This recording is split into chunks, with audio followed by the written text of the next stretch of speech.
This podcast contains potentially adult language, adult themes, definitely drinking, and possibly sexual context. Listener discretion is advised.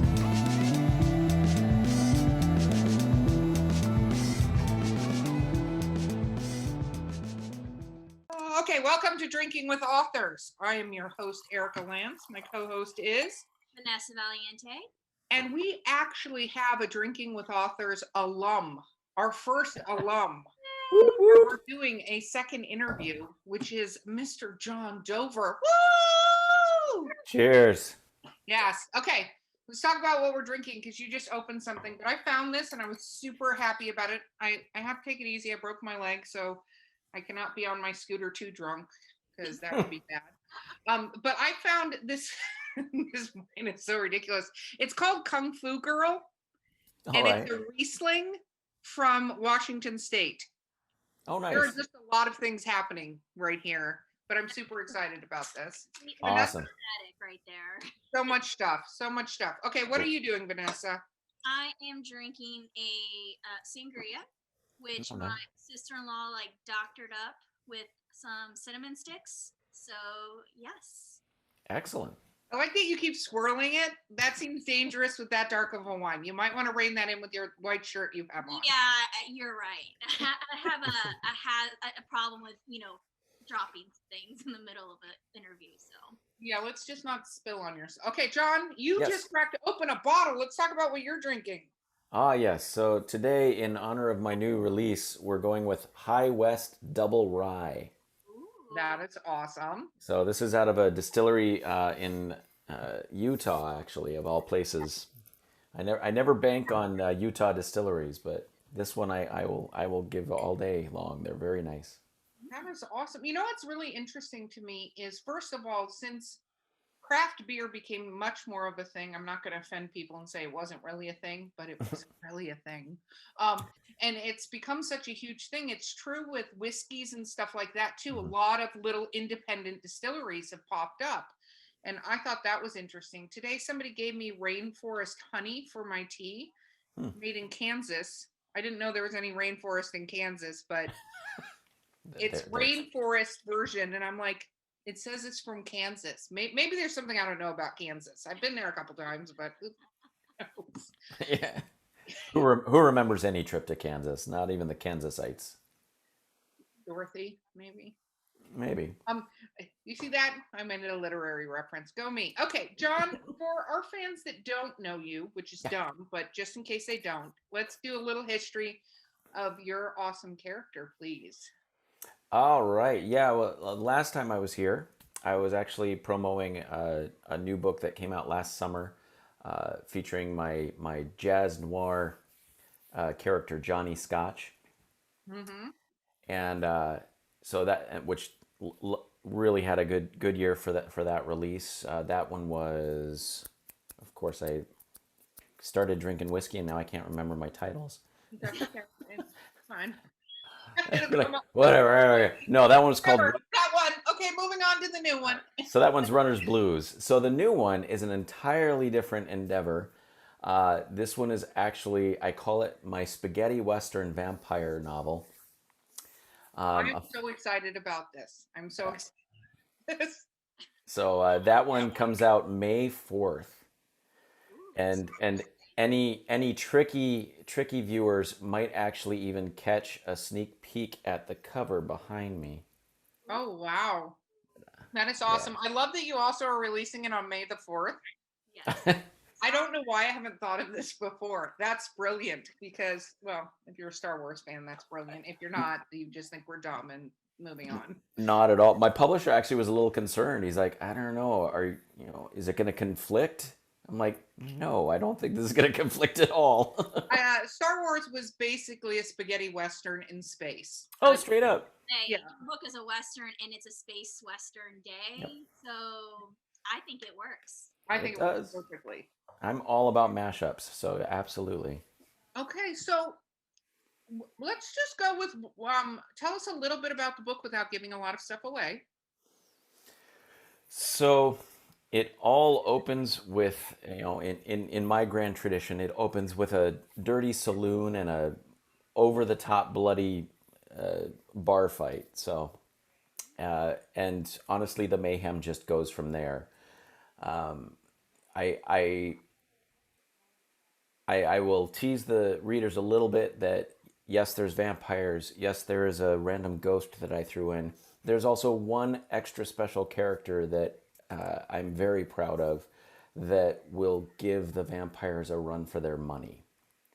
That's exciting. I like mystery. We're dropping mystery.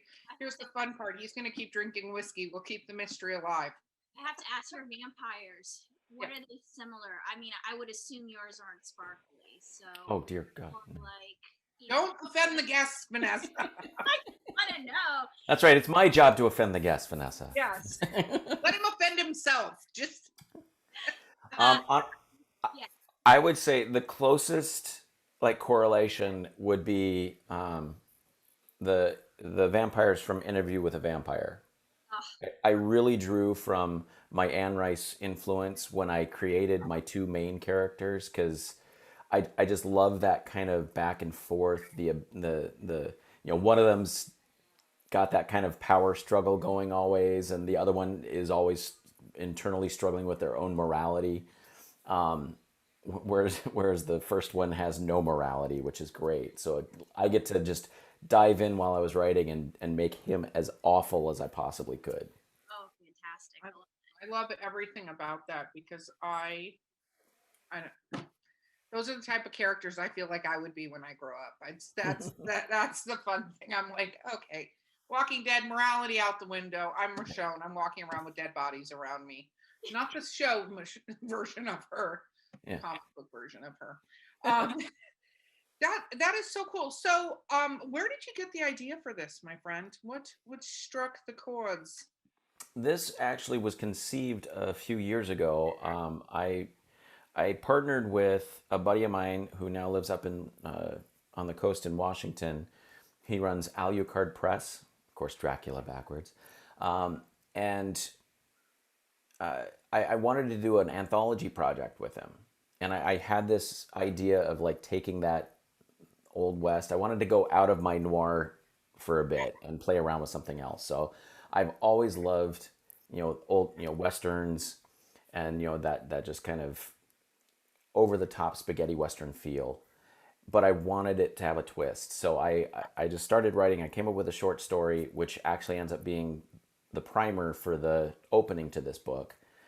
And then I came up with a secondary short story, which when we did the anthology, he basically made everyone base their world off of the world I created with my stories. So it was kind of fun to see other people's vision of what my Wild West was. That has to be fun. I've done anthologies. Actually, we have an anthology, I think that's supposed to come out later this year, the beginning of next year, which is an Old West paranormal romance where everybody's supposed to write a paranormal romance and they pick the town and they, all the happy stuff that goes along with it. How was it having people go into your world? What was that like when you read the stories? It's really interesting because as you've probably seen with anthologies, you honestly never know what you're going to get when you open the floodgates and say submissions open. Because I think we ended up with everything from time-traveling lesbian monsters going through the West and such to there was some cannibalistic stuff going on in that Wild West. I mean, just lots of different things.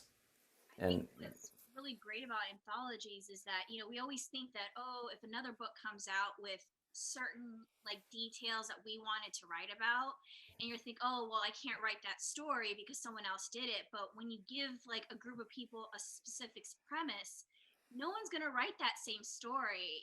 Everyone's going to take, make, their voice is unique, their take and their perspective is unique. So I'm sure you experienced that with yours as well. Oh yeah, we absolutely did. And we got a deluge of stories that, regrettably you can't include every single one, but I think the ones that we included were really fun. And it was a lot of just kind of up and coming writers who have really, kept at it. I think J.C. Michael is in there. Kevin Kennedy, who's out of the UK, did something for us, and of course, the owner of Alucard Press, Chuck Anderson, he has something in there. So a lot of just very diverse flavors inside that book. And what is the name of that anthology? That is called Tales from the Braided Pony. Tales from the Braided Pony. Okay. We're going to get as many plugs into this podcast as humanly possible. Watch me do it. So here we go. Yeah. That is awesome. Were you one of the ones that read through all the stories? Did you decide what went in or not? Like, how much role did you play? Honestly, my role was just to create the world that everyone got to run around in. So I left the hard, heavy lifting to Chuck.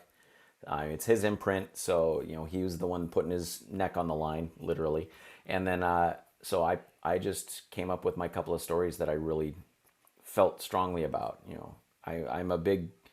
I really enjoy creating interesting, fun characters, and it was really fun to see that world unravel into something completely different. I have to ask, like, how do you, after everyone's done writing, was it Chuck that kind of like made sure that there was like some kind of continuity with all the stories, or that there wasn't some kind of element that kind of threw all the other ones off in any kind of way? No, the only thing that we really reined anyone in with was, we said, you have to utilize this saloon in some fashion, and it has to be based in the Old West in some fashion. So it's kind of like just giving you just enough rules that you have to play, work it a bit, but not so many that you are hampered by what your creative process is. I think that's awesome. I love those kind of anthologies. I love themed anthologies, not just like, this is a book of horror stories. Like, we publish one every year called Demonic Anthologies. Mm-hmm. So this last year we did Demonic Classics, and which was fun. Like, one of our editors wrote one on Beowulf, which I'm like, that's a demonic story anyway, but whatever, you're just cheating. Fine. But I took Peter Pan, and I wrote Tink's version of what happens in Peter Pan. And that was so much fun. But seeing all these, classic fairy tales brought to life. And like this year we're doing, I think, Demonic Vacations. Cool. So we're writing that. I'm writing about a motel that doesn't change the sheets, which is just going to give, that same look. Vanessa's still not doing well with it. It's fine. It's pretty all fun. I know is you don't need to have like a killer in the room. You just have some dirty sheets, and you don't have, and like a messy, like mysterious stain, and that is enough to scare the life out of me. That's it. And then you make your character a little bit OCD, and it's a horror story the whole time through. Yeah, exactly. Pretty much it's easy. But I love themed anthologies. It's one of my favorite things to participate in. Oh, yeah. So we talked to you almost a year ago, I think. It was almost a year ago, right? Yeah. Close to, yeah. Yeah, so the world had just started its epic decline into pandemic descent when we first started talking. How's this year been for you? Awesome. No, no, just kidding. No, I have to be honest. It was not a fun year, and mostly because like my other life outside of when I'm writing is as a professional musician. So of course, as soon as pandemic hit, that life was shut down, except for like teaching Zoom to my kids, students and such. But so it's been a year of just being on hold. Did you feel you got more writing done in that year? Were you able to channel it into that? Because there are some people I know that have managed to channel into their writing thing.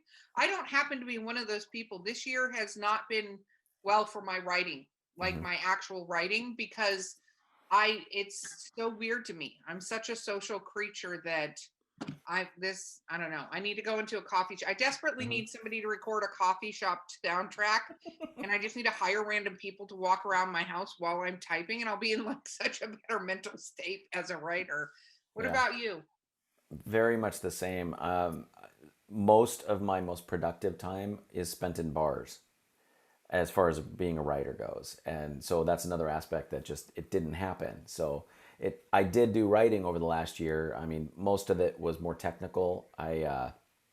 because I do whiskey reviews for a website, and then I had a lot of editing work to do on the book that's coming out on Once Upon a Fang in the West. So it was, you know, tricky on that sense. It's hard for creatives to deal with having your life upended in that fashion. And I've heard it a lot from other writers as well. It's like it's just hard to allow yourself into that creative space when you feel like you're in panic mode so much of your day. Yeah, I agree because used to go to an office for my day job and commute and go do my thing, come back home, and your home is like your safe haven. And then pandemic happens. Now I have to work from home, which I'm very grateful that I had the ability to continue working. But my home, my safe haven became a jail cell. I couldn't go, leave my apartment and go get a coffee, go sit in the Barnes and Noble and do some writing. It was just like depressing. And then I would see my laundry stacked up. So that just made it worse. So Mm-hmm. I can understand that a lot. Yeah. No, and I think that affected a lot of writers that way. I think some people took good advantage of it, but I think most writers I've talked to were like, this sucks. Mm-hmm. And the worst part was there were times, I'm sure all of us went, it would just be nice to be able to be at home and not have all these things interfering with my ability to write. Yeah. And then it happened, and I was like, can we amend the statement? Let me back that up 1 minute. I didn't mean it. Let's rewind. We want to rephrase. I have no kids or anything, so it's not like, oh well, my kids needed homework to do, and they were keeping me distracted. I was alone, and I could only blame myself the entire time for not being productive.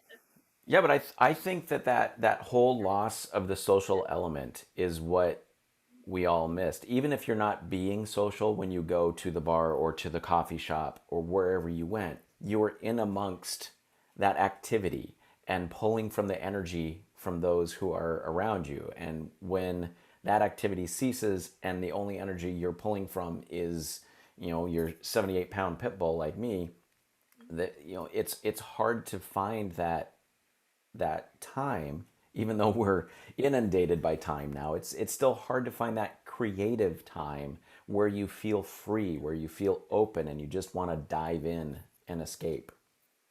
How did you find that time? I didn't find very much of it. Hard-hitting questions here on Drinking the Thought. No, and that's fair. In absolute honesty, I did not find very much of that time this last year. I have a couple of new starts that I think I'm very excited about. That honestly, as soon as I got my, this has been the weirdest thing. I was talking with my wife about this. I got my second shot about a week and a half ago, 2 weeks, and as soon as that happened, it's like, even though not much has actually changed, like that feeling of change is on the horizon. All of a sudden, my dreams have started coming back. I've got ideas again, and I'm starting to be like, oh, I could do this. I could do this. I could do this. That's awesome. I mean, I do HR as my day job, so I've been living and breathing because I do HR for a global company. I'm over all of the HR aspects. We call it people operations, but I have literally been living and breathing this since, like, I sent everybody home 2 weeks before people started sending people home. I was like, this is not good, right? And it's been different for me, and I've seen that with the vaccines coming out. There's a lot of people taking the breaths that they didn't have.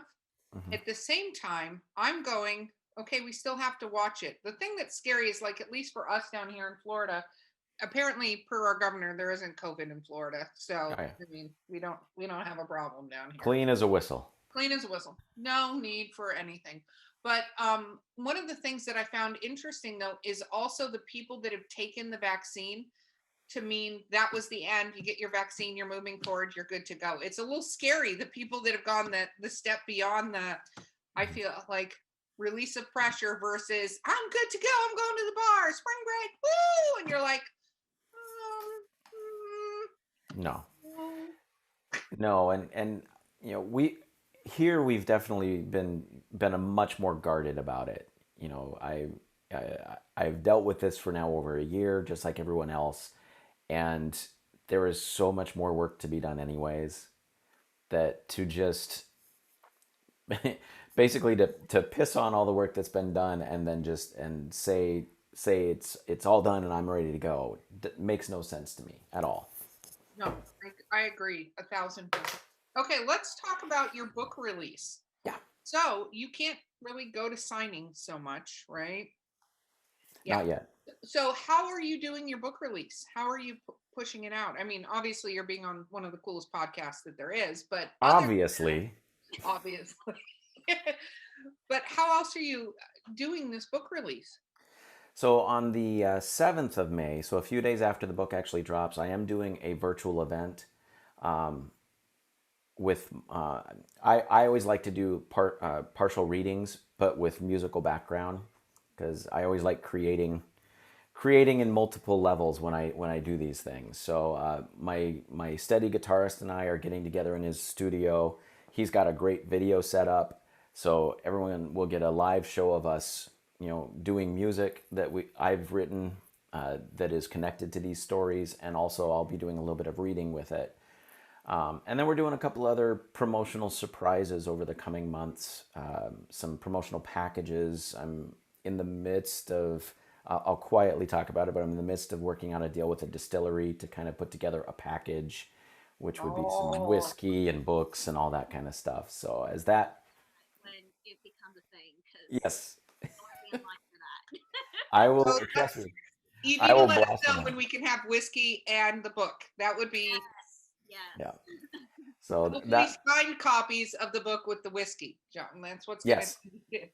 that's the point. And I was stoked because my publisher is willing to do hardcover and paperback. So the hardcovers are going to be real fun to play with. And That's exciting. Oh my gosh, we're venturing into hardcovers now too, which is super exciting. But those kind of stories, you want the hardcover. You want that meaty book in your hand. yeah.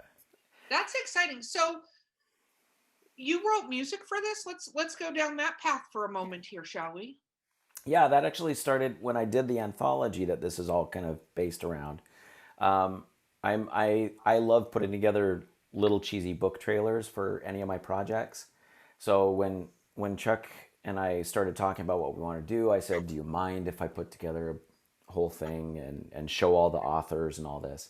And I wrote, I like dove into my love of the spaghetti western and just listened to a bunch of old western soundtracks, and then composed about a 2.5 minute piece that I felt really encapsulated the idea of the mixing of the horror and the old west.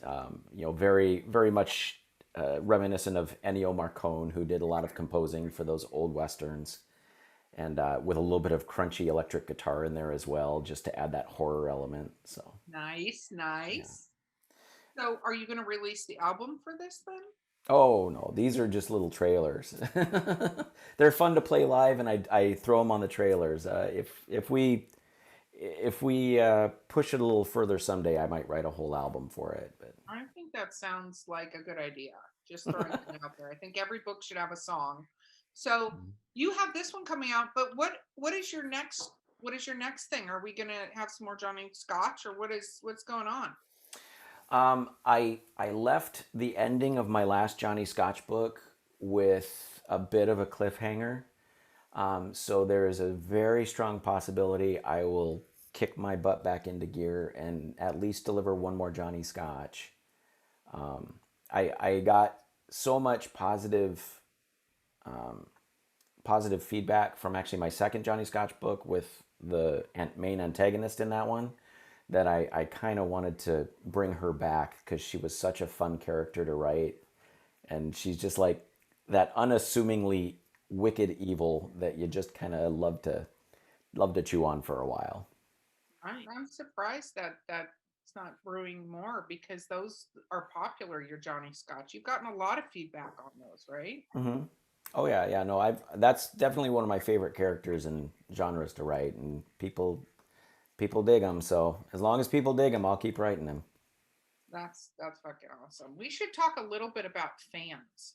We're gonna have to take a break here in a minute, but let's talk about fans, because what has it been like interacting with your fans during this delightful pandemic? Because it's slightly different than when you can run into them in a bar.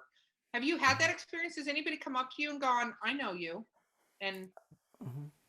Yeah, well, I've had a few of those. I mean, obviously not for a while now, well, I um, mean, but it's yes, I've gotten pinged a few times for, personal messages. I like your stuff. I'd like to see more. Where's the next thing? So I get that, but that always just has that veneer of coldness because it's through the internet, and I honestly I work better when I can actually meet you, when I can, shake your hand and sign a book and hand it over to you. That's where I feel best. So, book conferences I'm looking forward to eventually kicking back in.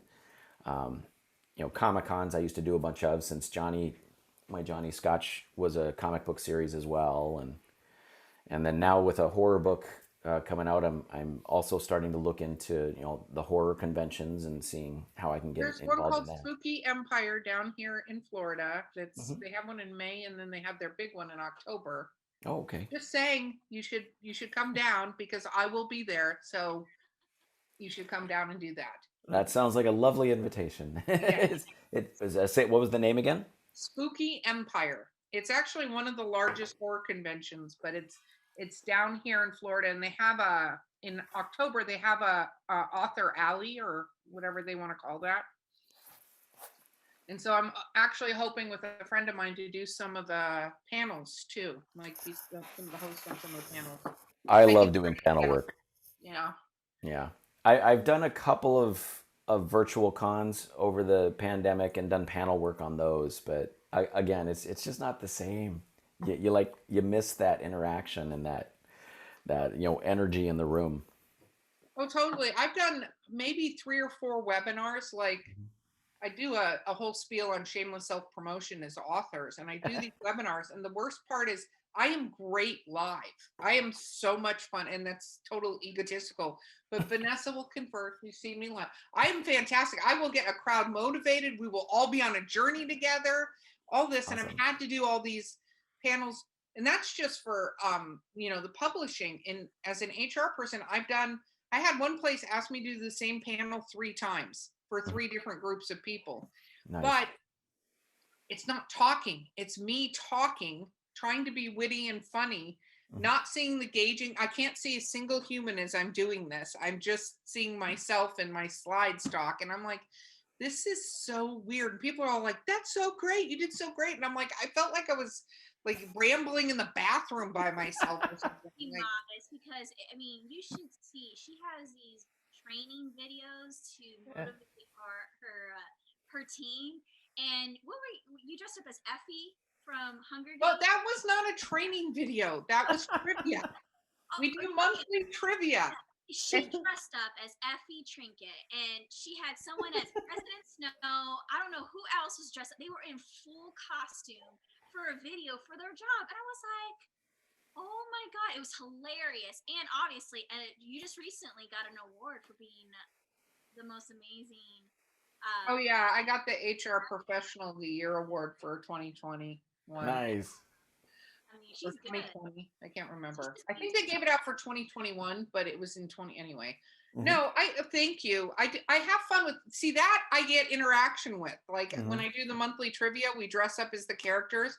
I did Effie Trinket. We did Schitt's Creek. I was Myra. Ah, nice. That was actually one of my favorite characters, was doing Myra. The last one we did was Pixar, and they had me dressed as Edna Mole. So I kept just pulling the computer screen really close to my face. And that was a fun character. And my Edna Mole started to sound a lot like my Myra. And Yeah. after a little bit, the voices were, I'm like, am I doing Myra or Edna now? I don't even know what's happening. But yeah, those are fun, but those are interacting with people. And then you do these Yeah. panels where you don't get to really see anybody. It's awkward. Yeah. They're No, great. I run into the same thing with because I used to do a lot of guest artist work for schools as a musician.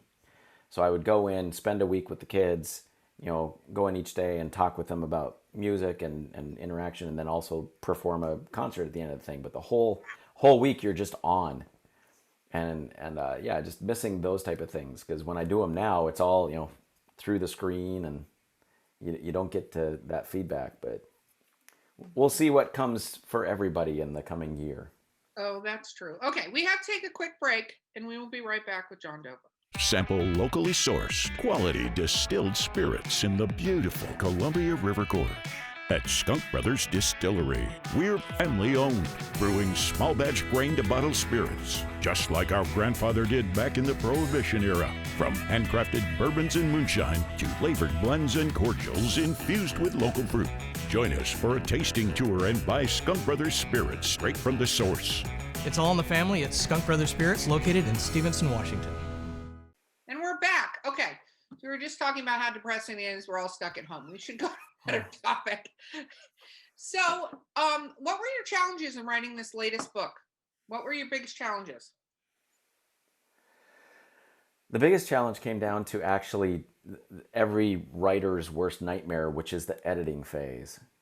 Oh, that's the best part. What are you Oh. talking about? Revision is the best. The hack and slash that this sucker went through, because I tend to be pretty verbose when I write, and like my publisher and my editor and I all decided, it's like, we want this sucker to just kick you in the teeth. We want it fast and punchy. So we're gonna really work together to tighten it and just hack and slash the hell out of it.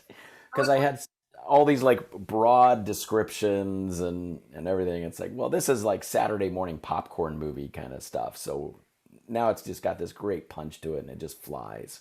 You're explaining all the patrons in the bar, and they're like, you walk into the bar, cut the entire scene till you walk up to the bar. Exactly. Did you I'm need? only saying that because she's an editor, but this is the queen of rewrites right there. You're looking at the total queen of, I will re-edit my own book 50,000 times. I slash sentences with no mercy. I mean, I feel like Stephen King and Neil Gaiman and all of them would be very proud, because I take their advice to heart, where I just like killed the darlings like with a samurai sword, because I'm all for like getting to the point. So yeah. Mhm. And so is my editor, which I love him to death, and he is actually a phenomenal horror writer himself. I mean, everything he does. Charles Austin Muir, beautiful writer, and he's also just clean and tight, which I am not. I like to take 10 pages to describe the dirt on a glass, and so it was fun. It was our first pass. He's like, okay. I this is gonna hurt, but I need you to go through the book once on your own and cut at least 5,000 words. I'm like, okay, I can do that. And I went through and I was merciless. I think I cut about 11,000 instead. And he goes, okay, that's a good start. Then he took over and killed another like 15,000 words. I'm like, oh my God. I'm always interested, as an editor, you always, I go in with the best intention that I want this person's book to shine, to it be pristine, to it be, but have you ever gotten your edits from your editor and it just made you want to cry? Or, how did you handle seeing something that you were like not prepared to receive?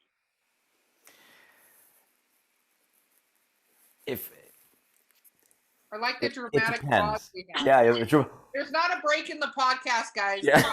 John going, how do I answer this question? It's like Zoom all of a sudden froze. I'm gonna just stick with that. No, as the writer, you never like to see something go away, because we all believe that every word I put down is gold. It's except that one and that one and that one and that one.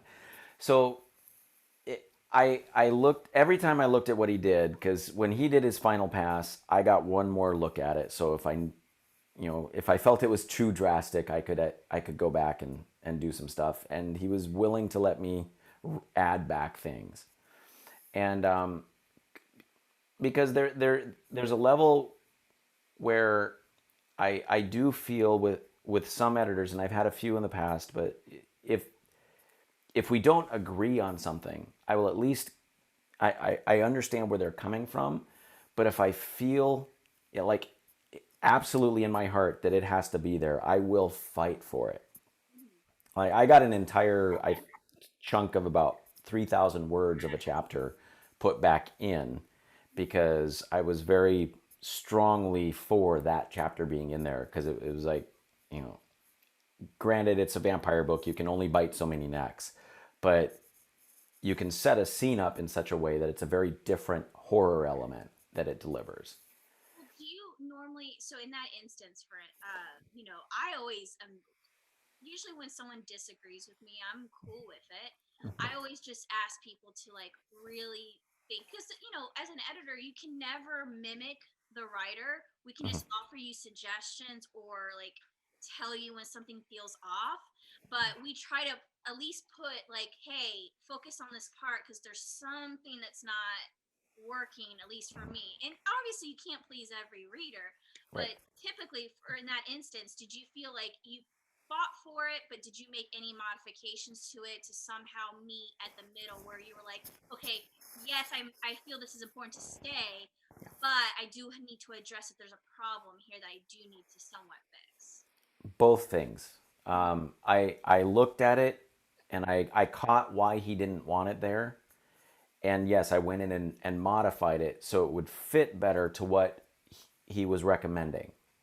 Right. Because it was basically that I am notorious for switching perspectives, for it just like at the drop of a hat. And that was basically what had happened. And it wasn't making the right sense. So he like just kind of pulled it. And I went back and reworked the whole thing because I felt so strongly that scene was like one of the more tense scenes that I wrote. Like a lot of my stuff is pretty schlocky, splattery, goofy Saturday night at the drive-in fun. But like that one, I felt it carried a certain dramatic creepiness that I wasn't catching in a lot of my book, but I really wanted to bring into it for a little while. So yeah, I worked with him. Because that's what we do. We're there as a team when it comes down to that. Thank you. I love that. I just love that. Vanessa, I realize you've tried to turn this podcast into a why editors are great and why you should listen to them. It's because, I just want everyone listening that, your editor chose to work with you for a reason. And because they believed in what you were doing and they just want you to have the best version of your vision. And I always love hearing, those great relationships because, at the end of the day, it's not our book, it's your book, but we just want it to be better than you could have conceived it to be, Yeah, and I've definitely had those disagreements with editors where, I mean, in all honesty, they took a word choice and said, I don't like that. And I wrote him back immediately and said, I don't care. I like that. And it makes sense for me and my voice. But that's very rare because the editors that I choose to work with, I respect. And I mean, same thing, if they are willing to work on my book, I am willing to hear their ideas on how to make my book the best it can be. No, I think the editing is important. I take such a different approach to editing. Honestly, I was the first time somebody edited my work, I was hyper offended and very defensive of it. And like, what? Fuck you. You have no idea what you're talking about. Flip the table, like everything. You should all die. I'm going to find another editor. And then eventually I came to realize that, I have massive stories that I tell in my head that are epically amazing stories in my head. And about 80% of the time, I actually get that story onto the piece of paper. And so I do need the editor to go, okay, what about this part? What about that part? And I think if you find an editor that you trust, I just go that, and I'll go back and look at what they do. And part of me starts to get that little like prickly defensive thing going. And then I go, what? You're just making me sound better next. Like, I'm going to go write something else because I could wound myself. It's kind of like the revisions of the book. Like, you could get yourself into revision hell on any book if you allow yourself to go down that rabbit hole. Yeah. Oh, absolutely. That's the easiest thing to get yourself in the worked up about. Whether you're doing self-editing, whether you've got an editor on board. I mean, you can cut till there's no tomorrow and rewrite it. I mean, in the music world, when we do an album, it's like eventually you have to press the CD. I'm sorry. Eventually, it has to be done, and you move on to your next project, and hope that you can take the lessons that you learned from this project and make your next project that much better. And I think that's what's key is that from when you start, especially a book versus a short story. Yeah. But when you start it to when you get done with it, you're already a different writer. You're already a better writer at the end of that. And so when you go back, if you don't give yourself that little allowance that you were a different writer when you started the first sentence of that story, you could rewrite it. I've seen people rewrite themselves into such a hole because they're not just letting at least the first story get out. Let it go. Like let it fly, let it go.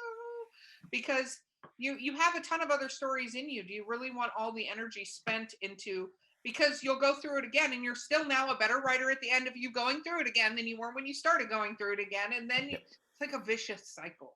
It is a vicious cycle. I think with my third Johnny Scotch book, that book took me the longest of my Johnny Scotches to write, in that I started it and then I think I put it away like halfway through or a quarter of the way through. I put it away for like 2 years and brought it back out and just like hammered through it after that. And even the hammering through still took months.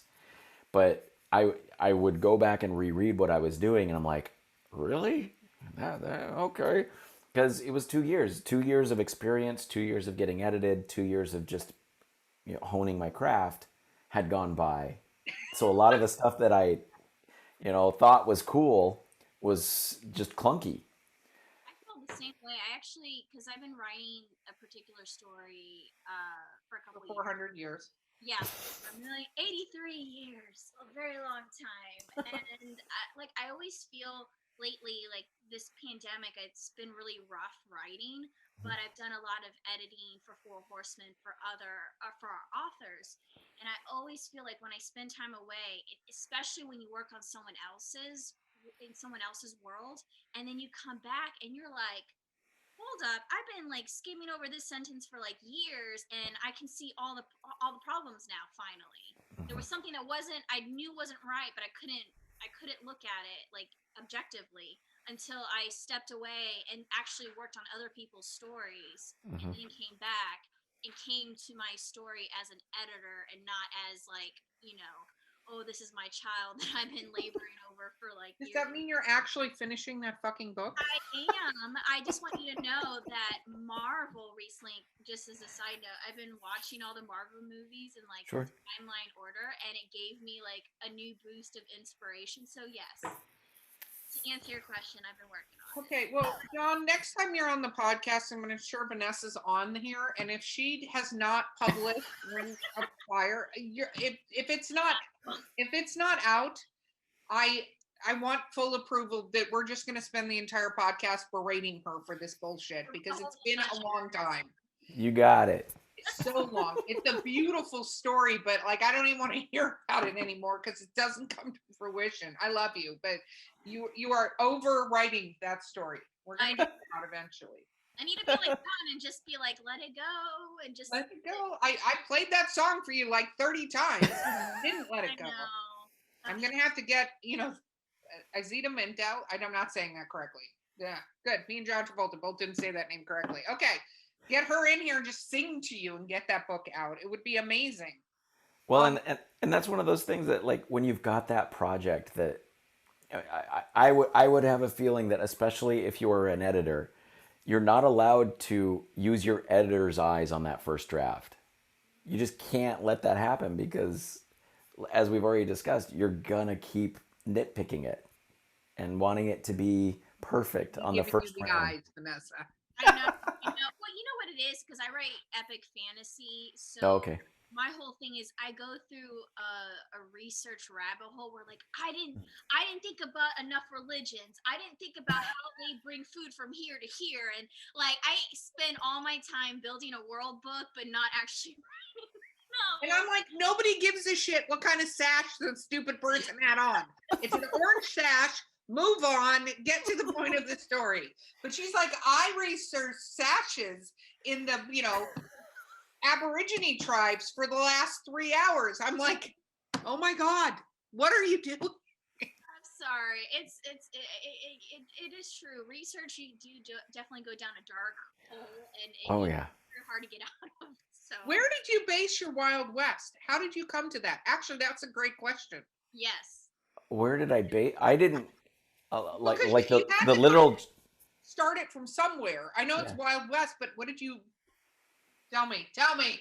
Dalio. So Okay. I stuck with like the old school kind of like New Mexico, Texas, Mexico desert feel. Okay. Because again, I wanted that spaghetti western filmed in Italy for some reason, kind of flavor to it. I wanted, yeah, I wanted rocks, I wanted dust, I wanted grit.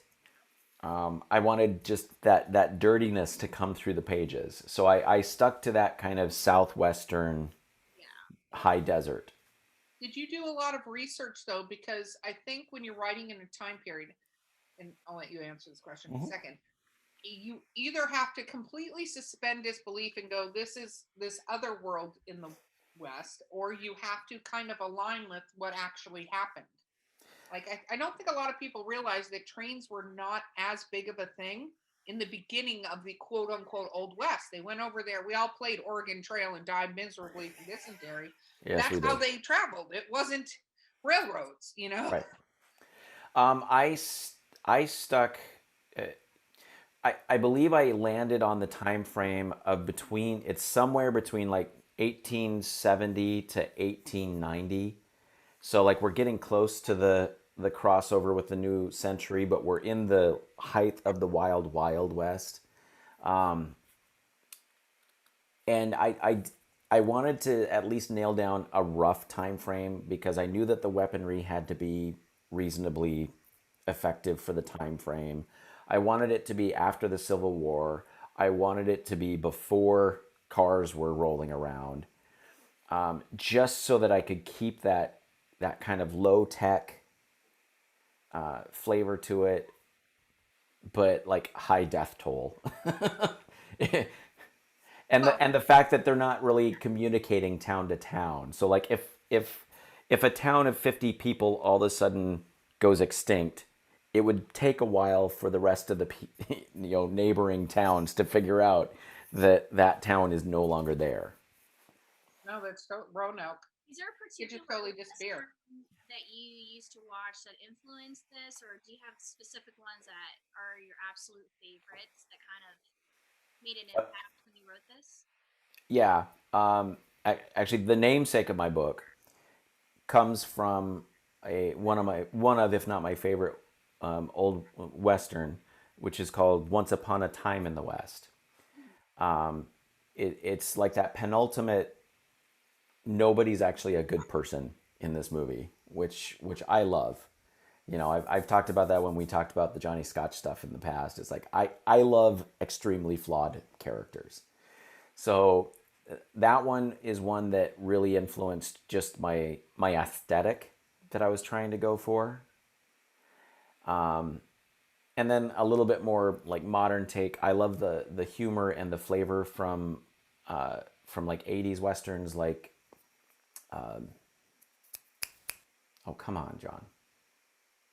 I like John when he drinks whiskey. He becomes fun like this. Because he John- knows this stuff going into the podcast. It's just Yeah. he starts drinking whiskey with me, and he's like, I don't even know my name. Thank It's you. true. John forgets everything when he's had a couple glasses of whiskey. Silverado. Oh, he's like, you called a friend? Was that your wife? That was my wife. She yelled through the door, "It's Silverado!" I love it. Yeah. So like that, I like to blend those two styles, like the punchiness of the dialogue of something like Silverado and like 80s movies, which I grew up on anyways, with that aesthetic of the glorious cinematography of Once Upon a Time in the West, the taking the time to have pure silence in your movie, which, kind of influences a lot of my descriptive writing. I like to take the time to find the beauty in something innocuous and bring it forward. Even if I'm doing something pulpy and schlocky, I like the reader to like be taken out for a moment just so they can kind of soak in the visual imagery of what I'm writing and immerse them a little bit more. So like that's what really influences me when I'm writing this world. And on this world, are you intending on moving this world to a comic as well, or a graphic novel? Oh, that'd be so fun. My issue with that, I would love to, by the way, because I did that with Johnny. And when I did that with Johnny, I did that all on my own. As far as like the production, I partnered with and hired an artist who was fantastic, Dan Schaefer. He really brought that comic book series to life, and put a great stamp on the visual aesthetic of that. My problem with doing another graphic novel or a comic book series is just it is so pricey to get it done. If you want to do it right, let's put it that way. If you want to do it right, it's going to cost you money. And if you don't have the money to start with, then you're kind of just sitting on hopes and dreams until your next project comes up. No, that totally makes sense. What about so you've got Whiskey coming out. What other fan tchotchke do you put together? I mean, people are all about the tchotchke. I know, and that's been one of the debates just amongst me, my editor, my publisher, my wife. She's one of my best influencers when it comes to putting something cool together. I've been throwing ideas around, like if one of the concepts was to actually deliver. Ow, sorry. You can kind of. Where's my finger? There it is. I was kind of trying to play around with actually purchasing these wooden Bowie knives. Interesting. Because it's a vampire book, and the wooden Bowie knife actually plays a very important part in the book. It keeps coming up because we're vampires. I like that. I think the fact that you're going to give people whiskey and Bowie knives is a whole new trend for fans. Oh yeah, that's definitely not going to backfire on me, right? No, not at all. I am 1,000% behind this idea. So, but I guess my problem with that aspect is I haven't been able to find a product that like is actually right for that. I've spent days, if not weeks, hunting for like the perfect thing to just purchase and utilize, instead of when the only thing that should be done is you just contact a woodworker and say, how many can you make me, and can we do this?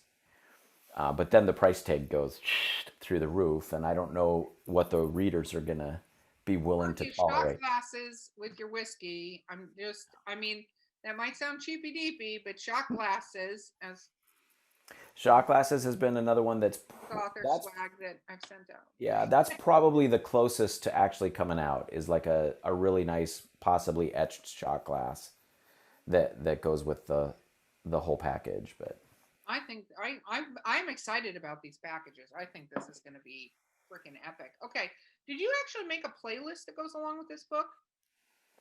A playlist? I did not.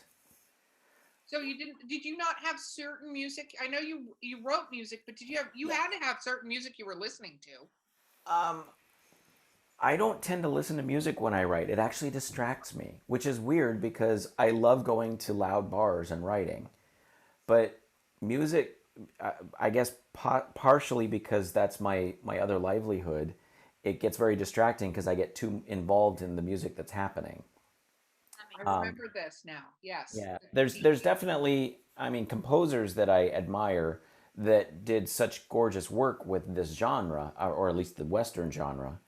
You've got Ennio Morricone, who's the classic. If you've ever watched any Clint Eastwood movie from the 60s through the 70s, he did the soundtrack.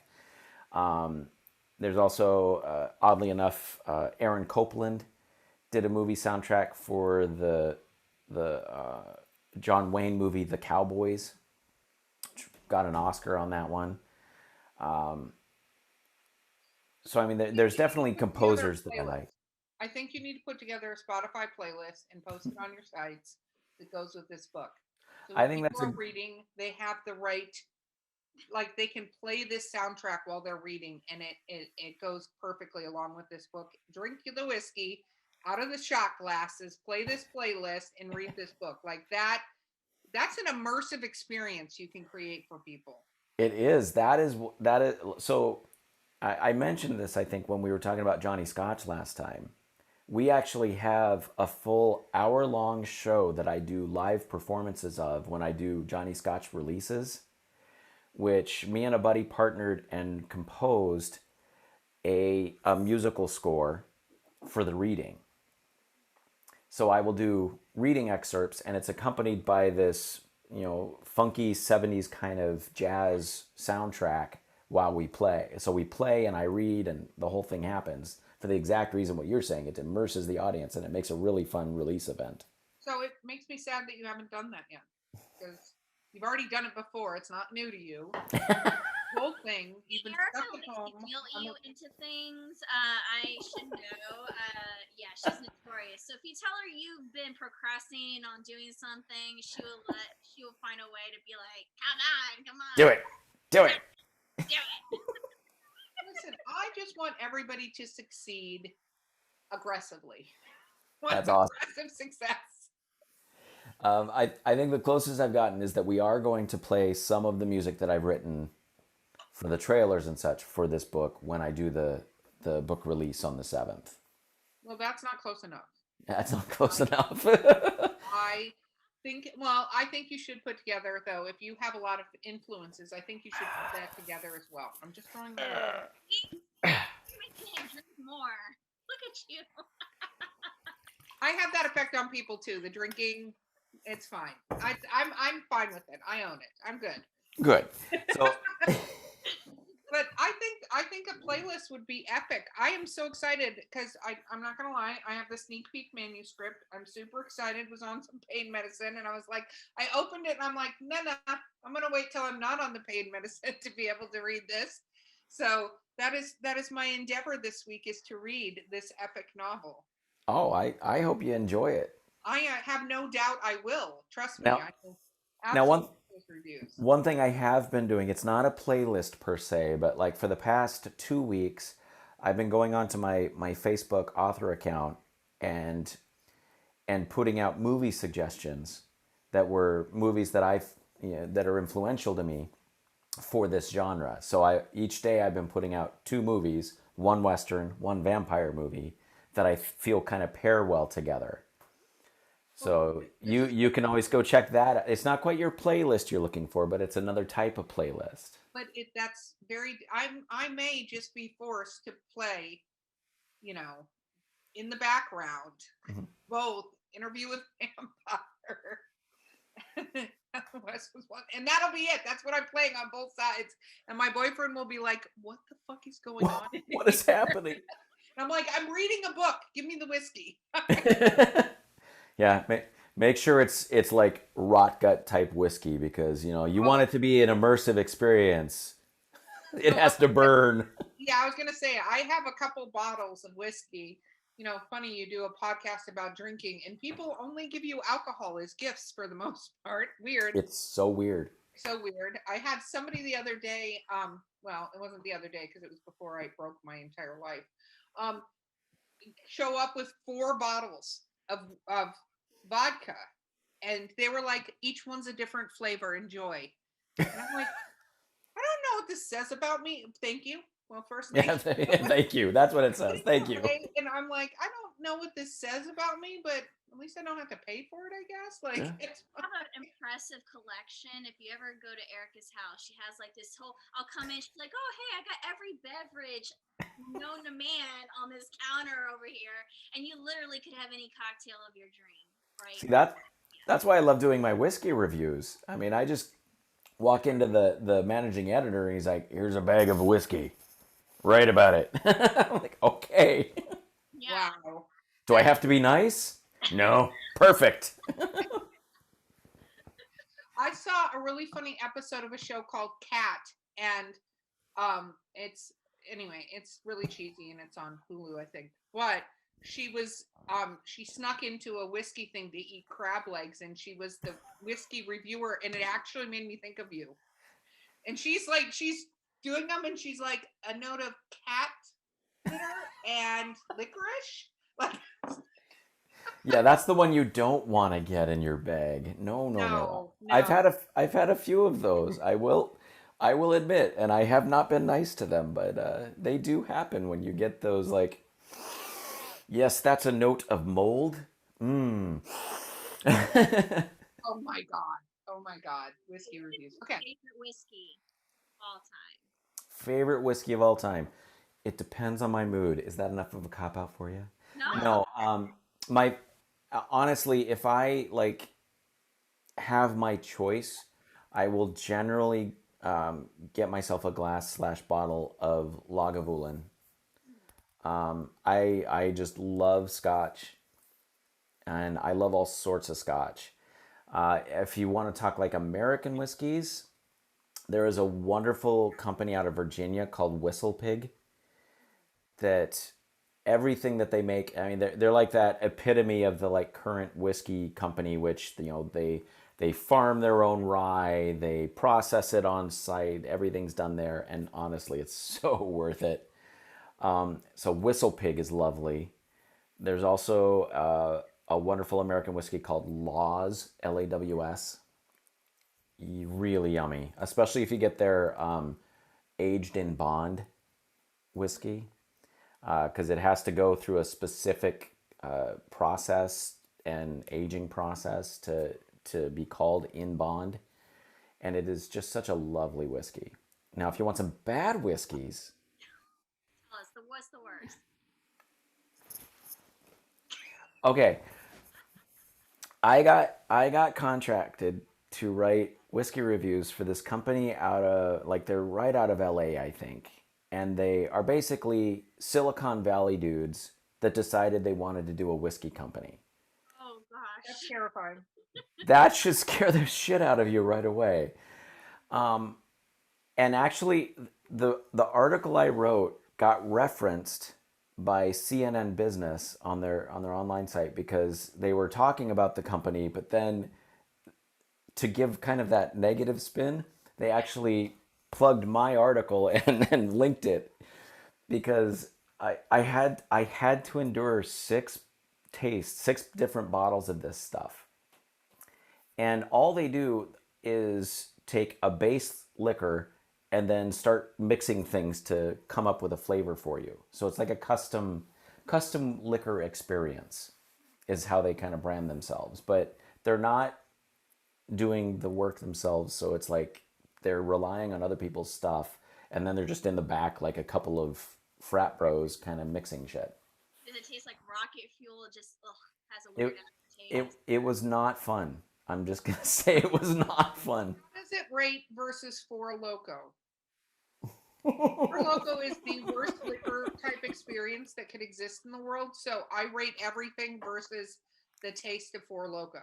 Is it better than 90 Light? I feel like, I know it's beer, but like that is like the epitome of piss water, in my opinion. I am going to have to admit, I have reserved my taste buds to never taste either of those things you just mentioned. I know of Four Loko, and because I respect myself, I've never drank it. Yeah. So my boyfriend and his best friend, and they think this is hysterical beverage, and I drank it one time. And what happens when you drink Four Loko? Because it's in like a 4,000 ounce can. Yeah, it's like a Monster power drink can, isn't it? Yes, but it's malt liquor in and you basically, by the time you're, first of all, it tastes like garbage. Like it tastes like flaming garbage in your mouth. And I could go down the myriad of drinks. I used to drink Goldschlager. I could go down the myriad of shit that I put in my mouth. Like, and this thing, by halfway through, you are drunk and you have a hangover at the same time. I don't even know how that's fucking possible, but your drunkenness and hangoverness achieve the same level, and literally no amount of electrolytes is going to right you. Like, you need to just sleep it off. That kind of reminds me of my trip to Scotland. It's just like every day I was hungover and drunk at the same time. It was lovely. Oh, I mean, that sounds more epic than for No, not because the taste of Four Loco, you're not enjoying what's happening. You're enduring what's happening. And it's Yeah. a very different situation. For some reason, I had a PTSD moment of like college with the frozen taco pizza and like Four Loco, and then like, what is that? Hunch Punch?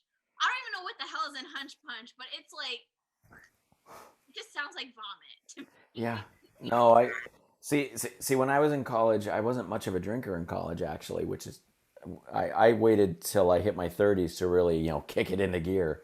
But, it was always about beer, or of course, because I was young, it was about the sweet things like I think it was Hornby's cider. Oh, yeah. Hornby's. And Mike's was just coming into its own right about then. So like it, Cider, the Heart Lemonade, or yeah. Yeah. So Yeah. See, I could go back further than that, and there was a wine that we got when I was 16. But keep in mind, when I was 16, that was in 1990. I can do math.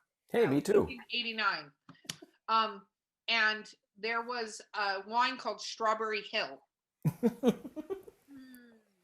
Okay, so Strawberry Hill wine you could buy for like $2 a bottle or something. It was like $2 or $3 maybe a bottle. Wow, you paid a premium. Yeah, something. Well, it was in LA. It was a lot. I just remember you could get it, and it was right when Bartles and James wine coolers came out. But Bartles and James wine coolers were like $6 for 4 of them. Yep. And this giant bottle of wine that was pink, called Strawberry Fields, was like $2 or something. And oh yeah, yeah, that's right up. That's right up. I mean, I guess a little more highbrow than that. We used to pick up a bottle of Behringer White Zin. Oh, so fancy! Look at how fancy you are.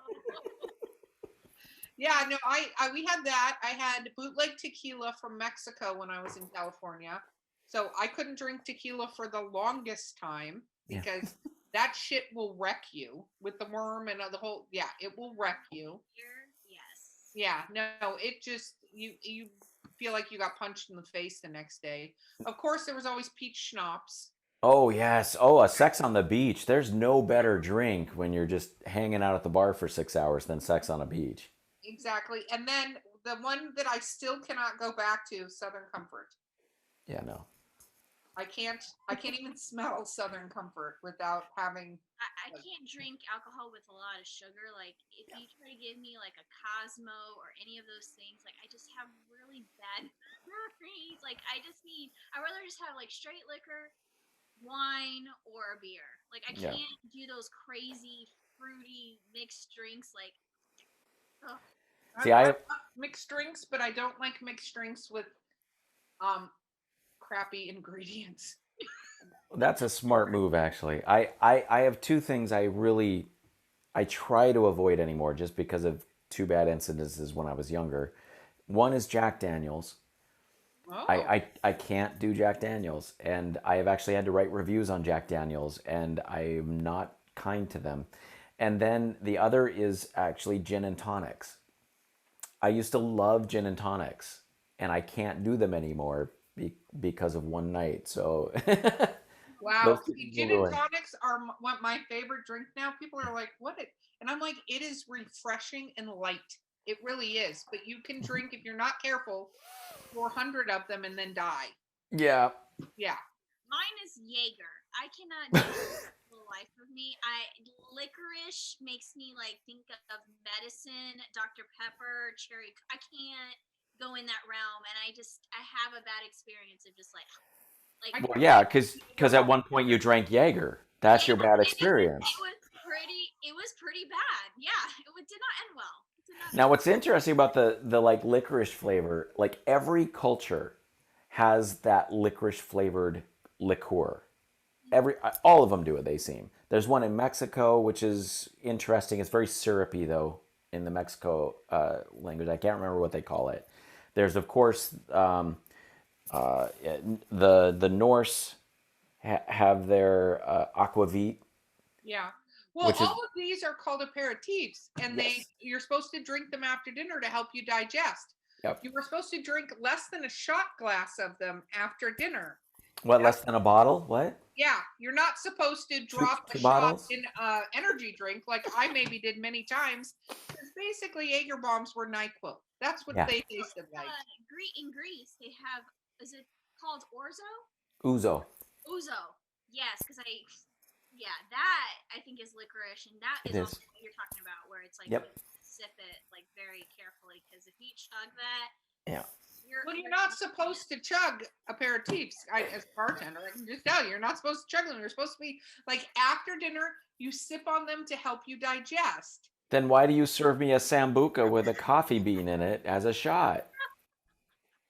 Well, that's a whole other story. Okay, there it is then. Okay, we have to wrap up this one. I've come up with some really good questions for the next one because we can't ask you the same questions.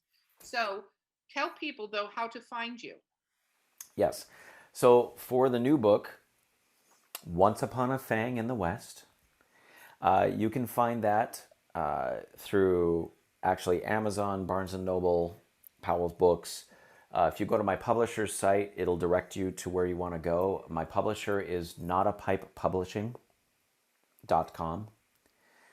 And that's the best place to find that book. If you want to join me on May the 7th for my virtual release, I will be making announcements to what that event is going to entail on my Facebook page, either Johnny Scotch on Facebook or author John Dover on Facebook. Awesome. And you can always go to readjohndover.com to find all of my updates and everything else that I've done. Very perfect. Awesome. Well, as always, you have been thoroughly amazing to have on the show. Thank you for coming back. Thank you for having me. Of course. I have been your host, Erica Lance. With me is Vanessa Valiente. And we will see you guys next time.